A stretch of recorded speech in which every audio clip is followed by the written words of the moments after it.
মনু উৎপন্নাতিতি মনুষ্যঃ মনুষ্যৰ আদি পিতা হৈছে মনু আৰু সেই মনুৰ পৰা সৃষ্টি হোৱা বাবে এই জীৱকুলক মনুষ্য বুলি কোৱা হয় আৰু সেই মানুহে মানুহ ৰূপত যেতিয়া ইজনে সিজনক চিনি পাবলৈ শিকিব তেতিয়া হ'ব অসমীয়াৰ প্ৰকৃত বিজয় কিন্তু যদি সম্প্ৰদায় মত এইবিলাকক লাগি নিজে নিজৰ সম্প্ৰদায়টোক প্ৰতিষ্ঠা কৰিবলৈ কাৰণ আজিকালি ক'বলৈ গ'লে এইবিলাক ঢেৰ বিতৰ্ক হ'ব যে চাওকচোন সম্প্ৰদায়ৰ নামত আমাৰ অসমখনত কিমানবিলাক সংগঠন আছে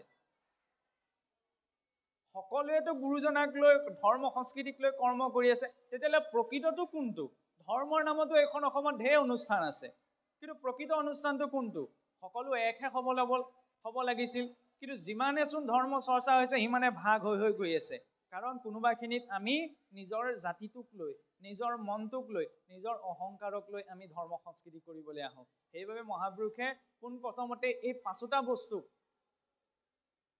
আঁতৰ কৰি পঠাইছে কি কোনকেইটা পাঁচটা বস্তু যে জাতি বিদ্যা মহদ্দম্ভ ৰূপ যৌৱনমেৱ চ যত্নতঃ শ্ৰুতিবৰ্জিত পঞ্চতৈ ভক্তিকন্তকা প্ৰথম জাতি জাতিটোৰ পৰিচয় হে চৰকাৰী ফৰ্মখনতহে দৰকাৰ আপুনি জেনেৰেল কাষ্টৰ নে OBC কাষ্টৰ নে ST নে কিবা কিবি ইত্যাদি ইত্যাদি বাকি কোনো ক্ষেত্ৰত জাতিটোৰ কোনো কাম নাই কাৰণ এই জাতিটোক লৈ আমি কলৈকো যাব নোৱাৰো মই কলিতা বুলি মই কায়স্থ বুলি মই কৈবৰ্ত বুলি দিলে ভগৱন্তই মোক একো নিদিয়ে ভগৱন্তই মোক কৃপা নকৰে তেওঁৰ ওচৰলৈ এই অভিমানটো ত্যাগ কৰি যাব লাগিব সেইকাৰণে প্ৰথম জাতিৰ অভিমানটো বিয়োগ কৰিব লাগিব মহদ্দম্ভ বিদ্যাৰ জৰিয়তে যদি মোৰ অহংকাৰ হৈছে মই জানিব পাৰিছো বুজিব পাৰিছো সমাজত কথা ক'ব পাৰিছো সেই অহংকাৰটো শূন্য হ'ব লাগিব ৰূপ যৌৱনমেৱ চ ৰূপ আৰু যৌৱনৰ পৰাও অহংকাৰ উপজে যিটো অহংকাৰ কৰি পুতনাই গৈছিল পুতনা ৰাক্ষসীহে আছিল কিন্তু ভগৱানৰ ওচৰলৈ যাতে সুন্দৰ ৰূপ ধাৰণ কৰি গৈছিল নিজৰ ৰূপৰ অহংকাৰত মুহিব পাৰিম বুলি কিন্তু পাৰিলে জানো নোৱাৰিলে যৌৱন যুৱাকালটোক লৈ অহংকাৰ থাকে ইমানখিনি কথা এতিয়া চিন্তা চৰ্চা কৰাৰ কি প্ৰয়োজন খাব লাগে বব লাগে জীয়াই থাকিব লাগে এইটো হৈছে পশুৰ সিদ্ধান্ত যে আহাৰ নিদ্ৰা ভয় মৈথুনন চৈব সামান্য মেতত পশুভি নৰা নাম আহাৰ ভয় নিদ্ৰা মৈথুন ইত্যাদি ক্ৰিয়াৰ ক্ষেত্ৰত অন্য জীৱ আৰু মানুহৰ মাজত তিল মানুহ পাৰ্থক্য নাই তেতিয়াহ'লে আমি কি খাই বৈ জীয়াই থাকিম নি নহয় আমাক ঈশ্বৰ চিন্তা কৰিবলৈ এটা বিবেক দিছে কি কৰ্ম কৰিব লাগে কি কৰ্ম কৰিব নালাগে সেইখিনি চিন্তা কৰিবলৈ ঈশ্বৰে এটা চিন্তা শক্তি দিছে তাৰ আধাৰত আমি নিজৰ জীৱনটো পালন কৰিব লাগিব কিছুসকলে ভাবে যে কৰ্মই ধৰ্ম কেতিয়াও নহয় গীতাটো কোৱা নাই বৰং আমি কৰিব লাগে ধৰ্মযুক্ত কৰ্ম মানে কি যে শৰীৰ বাক্য মনে আচৰণ কৰা যিকোনো ক্ৰিয়াই হৈছে কৰ্ম কাৰোবাক ঘুচাটো মৰাটো কৰ্ম হ'ব পাৰে কিন্তু সেইটো ধৰ্ম নহয় প্ৰকৃততে আমি জীৱনত কৰ্ম আচৰণ কৰিব লাগে ধৰ্মযুক্ত আৰু কৰ্ম যদি শুদ্ধ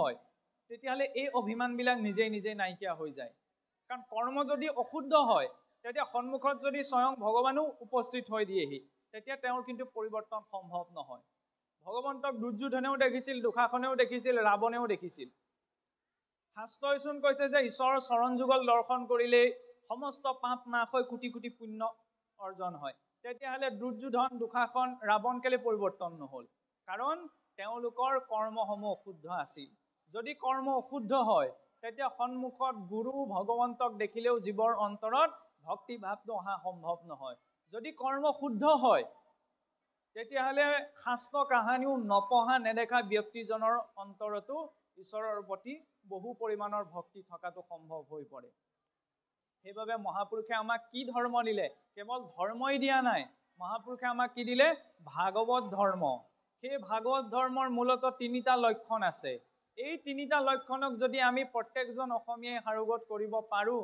তেতিয়াহ'লে অসমীয়া জাতি মাটি ভেটিক লৈ কাৰো কোনো শংকা নাথাকেগে আমি চিঞৰি থাকোঁ জাতি মাটি ভেটিক লৈ কিন্তু আজিকালিৰ ল'ৰা ছোৱালী সুধি চাওকচোন যে মাহেকত কেইটা পক্ষ থাকে প্ৰতি ঘৰ ব্যক্তিৰ ঘৰতে আগতে সন্ধ্যা লাগিল মাত্ৰ বেছি দিনো নহয় আজিৰ পৰা 30-40 বছৰ আগত প্ৰত্যেক ঘৰ অন্তত নগৰৰ কথা আমি নকওঁ গাঁৱলীয়া ব্যক্তিৰ ঘৰত সন্ধ্যা লাগিল মাত্ৰ এইফালে নামঘৰত নামঘৰে দবাকোব দিয়ে দবাকোব পৰাৰ লগে লগে প্ৰতি ঘৰ গৃহত প্ৰাৰ্থনা কৰাৰ শব্দ শুনা গৈছিল আজিৰ অসমীয়াই ক'ব পাৰেনে একেলগে যে সন্ধ্যা লাগিল মাত্ৰ মোৰ ঘৰত গুৰুজনাৰ ঘোষা এপাকি গোৱা হয় বুলি কাৰণ সময় নাই। সেইটো হৈছে আটাইতকৈ ডাঙৰ সমস্যাটো। কওঁতে কৈছোঁ আমি, কিন্তু নিজেই চৰ্চা কৰিছোঁনে? এইখিনি ক্ষেত্ৰত ক'বই লাগিব, মুছলিমজনৰ পৰা কিন্তু আমাৰ শিকিবলগীয়া আছে। কিয় আছে জানেনে? যেতিয়া চাবচোন নামাজ পঢ়িবলৈ যায়, অকণমানিটোৰ পৰা জ্যেষ্ঠজনলৈকে মছজিদলৈ একেলগে যায়। খ্ৰীষ্টানজনক যদি বাইবেলৰ ভাৰ্চ এটা সোধে, মুখত পটককৈ কৈ দিব। কিন্তু আমাৰ ল'ৰা ছোৱালীৰ মুখৰ পৰা যে ঘোষা এফাকি নোলোৱা হৈছে, তাৰ বাবে দায়ী কোন বাৰু? আমি এইটো ক'লেতো নহ'ব যে যুৱ প্ৰজন্ম উচ্ছৃংখল হৈছে। প্ৰহ্লাদেও ভক্তি দৈত্য ৰাজ্যত থাকি কৰিছিল। প্ৰহ্লাদে একো ভক্তিৰ পৰিৱেশ পোৱা নাছিল, কিন্তু তেওঁ আন্তৰিক পৰিৱেশটো আছিল। সেই আন্তৰিক পৰিৱেশটো আমি নিজৰ ঘৰখনত দিব লাগিব। আজি আপোনাক সবে দিছে, আমি নাই দিয়া বুলি ক'বলৈ যোৱা নাই। সেইবাবে যুৱ প্ৰজন্মৰ তৎপৰতাত এই অনুষ্ঠানটি হৈছে। কিন্তু এই কথাখিনি আমি কিয় টানি আনিছোঁ? যাতে আমি ঘৰলৈ উভতি গৈ মোৰ কাষৰ ঘৰত মোৰ মিতিৰে কুটুমে যিসকল আছে তেওঁলোককো যাতে ক'ব পাৰোঁ। ককা আইতাকে মাক দেউতাকে ঘৰত ল'ৰা ছোৱালীক সোধাইছিল মাহেকত কেইটা পক্ষ থাকে। আজিৰ ল'ৰা ছোৱালীক সোধকচোন, এটা পক্ষত কেইটা তিথি থাকে? কেইজনে ক'ব পাৰিব? সোধকচোন। মাহেকত কেইটা অয়ন থাকে? এইবিলাক কথা জনাৰ কি প্ৰয়োজনীয়তা আছে? এটা বছৰত আমাৰ দুটা অয়ন থাকে, নহয়নে? উত্তৰায়ণ আৰু দক্ষিণায়ন। আগতে এইবিলাক ঘৰত শিকাইছিল। কিয় শিকোৱাৰ প্ৰয়োজন আছিল? কাৰণ আমি যদি ভাগৱতত চাওঁ, গোটেই ভক্তসকল উত্তৰ দিশে গৈছে। বিদুৰ, উদ্ধৱ, মৈত্ৰেয় উত্তৰ দিশত ভকতৰ তেতিয়াহ'লে এনেকুৱা কি আছে? ভীষ্ম হৰসজ্জাত পৰিছিল দক্ষিণায়ন কালত। আপোনাৰ মোৰ হৈ যদি অকণমান আঘাত লাগে, তেতিয়াহ'লে কেকাই কেতিয়া শৰীৰ প্ৰাণ এৰি যাওঁ অৱস্থাত সৃষ্টি হ'ব। কিন্তু ভীষ্মই শৰে বিদ্ধ কৰি থকাৰ পাছতো কিহলে অপেক্ষা কৰি আছিল? ভগৱন্ত আহিবলৈ হয়, কিন্তু লগতে তেওঁ উত্তৰায়ণ হোৱালৈ। কাৰণ জানিছিল আমাৰ উত্তৰায়ণ গতি কেতিয়াৰ পৰা আৰম্ভ হয়? 31 ডিচেম্বৰৰ দিনা চিঞৰ বাখৰ কৰি গোটেই ৰাতিটো উদযাপন কৰিব লাগে বুলি আজিৰ সকলোৱে জানে। কিন্তু আমাৰ সংস্কৃতিত উত্তৰায়ণ গতি চাবচোন, আমি ইতিহাসত চালেও ৰুছৰ ক্ৰান্তিৰ বিষয়ে পঢ়িবলৈ পাওঁ, আমেৰিকাৰ ক্ৰান্তিৰ বিষয়ে, ব্ৰাজিলৰ ক্ৰান্তিৰ বিষয়ে পঢ়িবলৈ পাওঁ। কিন্তু ভাৰতত ক্ৰান্তি নাই হোৱা। ভাৰতত কি পালন কৰা হয়? সংক্ৰান্তি। কি সংক্ৰান্তি? মকৰ সংক্ৰান্তি। মাঘ বিহুৰ আগদিনা সূৰ্যৰ উত্তৰায়ণ গতি আৰম্ভ হয়। প্ৰথম ছমাহ সেই উত্তৰায়ণ কালত জীৱই শৰীৰ যেতিয়া এৰে, তেতিয়া সেই জীৱই স্বভাৱতে ঊৰ্ধ্বদৈহিক গতি কৰিব পাৰে। এইটো হৈছে আধ্যাত্মিক দৰ্শন। এইখিনি চৰ্চা আমাৰ পৰা নাইকিয়া হৈ গ'ল।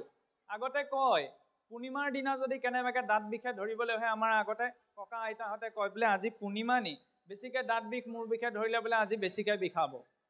কিয় কয়? তাতো বৈজ্ঞানিক ভিত্তি আছে। আমি স্কুলতে পঢ়ি আহিছোঁ যে চন্দ্ৰৰ আকৰ্ষণৰ প্ৰভাৱত সাগৰত জোৱাৰ ভাটা উঠে। চন্দ্ৰই 15 দিনত পৃথিৱীৰ চাৰিওফালে ঘূৰ্ণন কৰিবলৈ এটা সম্পূৰ্ণ পৰিভ্ৰমণ কাল সম্পূৰ্ণ কৰে 15 দিনত। আৰু প্ৰথমাত আৰম্ভ হয় পূৰ্ণিমাৰ দিনা চন্দ্ৰ পৃথিৱীৰ চাৰিওফালে ঘূৰি ঘূৰি আটাইতকৈ কাষ চাপি আহে। আৰু সেই চন্দ্ৰ পৃথিৱীৰ সেইদিনা আটাইতকৈ কাষ চাপি অহাৰ ফলত কি হয়? চন্দ্ৰৰ আকৰ্ষণৰ প্ৰভাৱত সেইদিনা সাগৰত বেছিকৈ জোৱাৰ ভাটা উঠে। কাৰণ চন্দ্ৰৰ আকৰ্ষণে পানীক প্ৰভাৱ পেলায়। এতিয়া আপোনাৰ মোৰ শৰীৰটোৰ 70% জলেৰে পৰিপূৰ্ণ হৈ আছে। সেই চন্দ্ৰই যিদৰে সাগৰৰ ঢৌক প্ৰভাৱ পেলায়, এই শৰীৰটোত থকা পানীখিনিকো প্ৰভাৱ পেলায়। সেইদিনা স্বাভাৱিকতে শৰীৰৰ জলতত্ত্ব ঊৰ্ধ্বগামী হয়। এই দৰ্শনখিনি আমাৰ এই আধ্যাত্মিক ধাৰাটোত আছিল, কিন্তু এইখিনি আমি ধোঁৱা চাঙত তুলি দিলোঁ। সেইকাৰণে আজি আমি ক'ব নোৱাৰোঁ। সেইবাবে এই বিষয়খিনি লাগে। এই বিষয়খিনি যদি মনুষ্যজনৰ জীৱনত থাকে, ব্যক্তিজনৰ দৈনন্দিন জীৱনত থাকে, অকণমান ঈশ্বৰ চিন্তা। চাওকচোন, মহাপুৰুষে ইমান সুন্দৰভাৱে আমাক বান্ধি থৈ গ'ল। বিশ্বৰ কোনোটো সংস্কৃতিত গছপুলি ৰুওঁতে ঈশ্বৰৰ নাম লোৱাৰ দৰ্শন নাই। আমাৰ আইসকলে পথাৰত গুচটো লওঁতে কি বুলি লয় বাৰু? পথাৰত গুচটো লওঁতে গুৰুক দিম, ভকতক দিম, নহয়নে?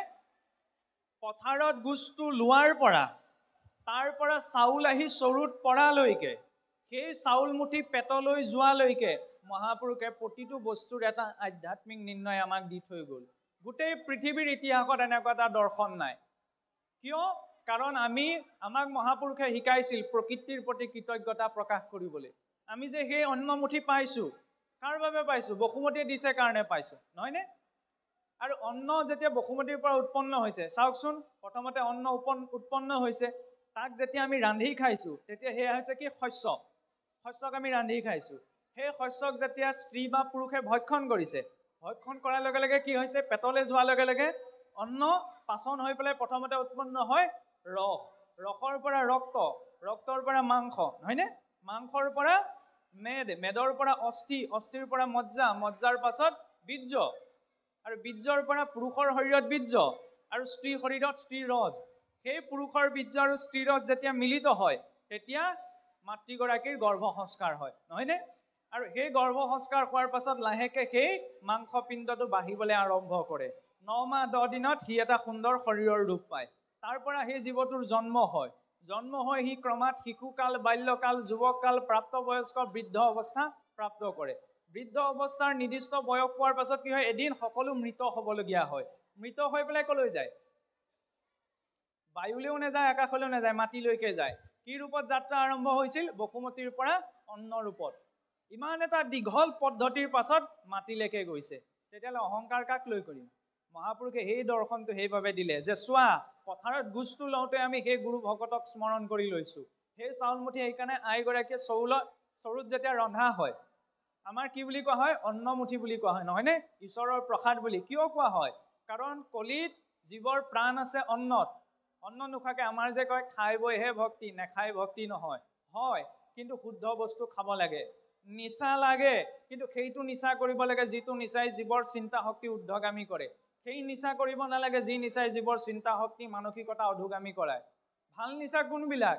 এই ভাল কথা শুনা, ভাল লোকৰ সংগত থকা, ভাগৱত গীতা, কীৰ্তন দশমৰ পদ ইত্যাদি শুনি মনেৰে আনন্দ, ভগৱন্তৰ গুণলীলা শ্ৰৱণ কীৰ্তন কৰি তাৰ পৰা পোৱা আনন্দৰ নিচা, এই নিচাখিনি আমাক লাগে। আইগৰাকীয়ে চাউলমুঠি যেতিয়া চৰুত ৰান্ধে, চাওকচোন, মহাপুৰুষে আজিৰ পৰা 500 বছৰ আগতে আমাক ইমান এটা ডাঙৰ বৈজ্ঞানিক সূত্ৰ দি থৈ গ'ল যে একেখন সমাজতে একে গুৰুৰে নাম লৈ পেলাই সকলোৰে মাজৰ মতভেদ কেতিয়া সৃষ্টি হয়? কাৰণ সকলোৰে মনবিলাক বেলেগ বেলেগ। কিন্তু ধৰ্মক্ষেত্ৰলৈ অহাৰ লগে লগে মন এটা হ'বই লাগিব, মনৰ মানসিক চিন্তা এটা হ'বই লাগিব। সেই মানসিক চিন্তাটো এটা কেতিয়া হ'ব? যেতিয়া আমাৰ অন্ন শুদ্ধ হ'ব, হয়নে? আৰু সেই অন্নমুঠি শুদ্ধ কেনেকৈ হ'ব? ঘৰত আইসকলে পৰীক্ষা কৰি চাবগৈ পাৰে। সিজোৱা চাউলমুঠি দুমুঠি লৈ দুটা সৰু সৰু চিচাৰ বৈয়ামত দুমুঠি ভৰাই দিব। ভৰাই দি কি কৰিব? এটা বৈয়ামত থকা চাউলকেইটাৰ সন্মুখত ঘোষা এফাকি বা ভাল কথা দুটামান ক'ব, চাউলকেইটালৈ চাই। আৰু আনটো বৈয়ামত থোৱা চাউলমুঠিলৈ চাই বেমাৰ আজাৰ বা অপ্ৰয়োজনীয় কথা দুটামান কৈ সাফনিখন মাৰি থৈ দিব। থৈ দিয়ক দুটা বেলেগ বেলেগ জেগাত। পিছদিনা আকৌ ভাল কথা কেইটা কোৱা চাউলকেইটালৈ চাই পেলাই ভাল কথা কওঁ, বেয়া কথা কোৱা চাউলকেইটালৈ চাই বেয়া কথা কওঁ। তেনেদৰে 4-5 দিন, এসপ্তাহ ৰাখি চাওক। যিকেইটা চাউললৈ চাই আপুনি ভাল কথা কৈছিল, ভাল অভিব্যক্তি প্ৰকাশ কৰিছিল, তাত কিন্তু ভেঁকুৰ নুঠে। কিন্তু যিকেইটা চাউললৈ চাই মই বেমাৰ আজাৰ ইত্যাদি অপ্ৰয়োজনীয় কথা কৈছিল, তাত কিন্তু ভেঁকুৰ উঠি যাব। খালী চকুৰে আমি দেখিব পাৰোঁ। সেইবাবে মহাপুৰুষে অন্ন বিচাৰ, আজিৰ পৰা আমাৰ অন্ন বিচাৰ বোলে কি আমুকৰ হাতে নাখাওঁ, তামুকৰ হাতে নাখাওঁ, সেইটো নহয়। তাত এটা বৈজ্ঞানিক ভিত্তি আছে। সেই ধাৰণাটো মহাপুৰুষে জানিছিল কলিযুগৰ মনুষ্যৰ একোটা ধৰ্ম কৰ্ম নৰয়গে। সেইকাৰণে গোটেই বিচাৰটো ক'ত ৰাখি থৈ গ'ল? অন্নমুঠিত। যাতে সেই অন্নমুঠি পাক কৰ্তাই শুদ্ধ ভাৱত পাক কৰিব পাৰে। কাৰণ যেনে ধৰণৰ ভাৱ থাকিব সেই ভাৱৰ মতে অন্নৰ প্ৰকৃতি পৰিৱৰ্তন হ'ব। আৰু গ্ৰহণ কৰ্তাইও প্ৰথমতে ঈশ্বৰক অৰ্পণ কৰি। আমাৰ সংস্কৃতিত থিয় হৈ ভাত খোৱাৰ নিয়ম নাই, নহয়নে?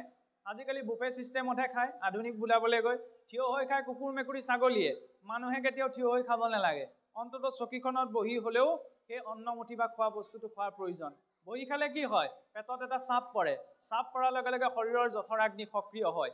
এইখিনি কথা মহাপুৰুষে আমাক ভজনত কৈছিল বা ভজনত গুৰুজনে কয়। আমি ভাবি থাকোঁ কি শৰাইখন সজাবলৈকে ভজন ল'ব লাগে, নামষাৰ গাব লাগে, ভজন ল'ব লাগে। নহয়, তাত মনুষ্য জীৱনত আচৰণ কৰা বহুখিনি সদাচাৰ আছে, যিখিনি এই নাক কাণ চকু মুখ ভালে থাকোঁতেই লাগে। পিছত শৰীৰত শক্তি নাথাকেগৈ এইখিনি পালন কৰিবলৈ। সেইকাৰণে এই দৰ্শনখিনি মহাপুৰুষে আগতেই দি থৈ গৈছিল। কাৰণ যেনেকুৱা অন্ন হ'ব তেনেকুৱা মন হ'ব, যেনেকুৱা মন হ'ব তেনেকুৱা ইন্দ্ৰিয়ৰ প্ৰবৃত্তি হ'ব, যেনেকুৱা ইন্দ্ৰিয়ৰ প্ৰবৃত্তি হ'ব তেওঁৰ তেনেকুৱা স্বভাৱ গঠন হ'ব, যেনেকুৱা স্বভাৱ গঠন হ'ব তেওঁৰ তেনেকুৱা অভ্যাস নিৰ্মাণ হ'ব, যেনেকুৱা অভ্যাস নিৰ্মাণ হ'ব তেওঁ তেনেকুৱা কৰ্ম কৰিব, যেনেকুৱা কৰ্ম কৰিব তেনেকুৱা ফল পাব। আৰু ফল ভোগৰ পৰা আমাক কোনেও ৰক্ষা কৰিব নোৱাৰে। মানুহ এজন ৰাস্তাইদি গৈ আছিল, গৈ থাকোঁতে এঘৰৰ বাৰীত পকা আম দেখিলে। আম দেখি পেলাই দেখাৰ লগে লগে খাবলৈ মন গ'ল। ওচৰলৈ গৈ দেখিলে আশে পাশে কোনো মানুহ নাই, দাইকি এডালো আছিলে। দাইকিডাল দেখি লাহেকৈ তেওঁ আম পাৰিবলৈ লাগিলে।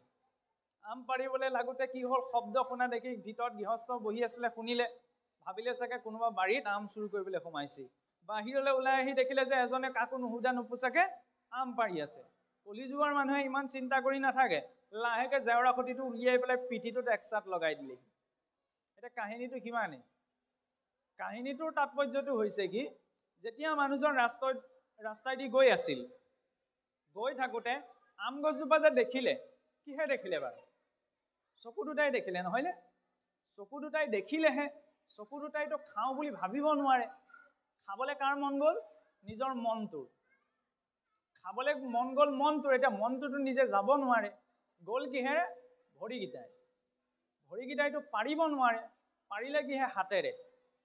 হাতেৰে এতিয়া খাব নোৱাৰে, হাতেৰে লৈ দিলে মুখক, মুখেও বেচেৰা লুটিয়াই বগাৰে পেটটোক দি দিবলগীয়া হ'ল, নহয়নে? কিন্তু মাৰ খালে কোনে? পিঠিটোৱে।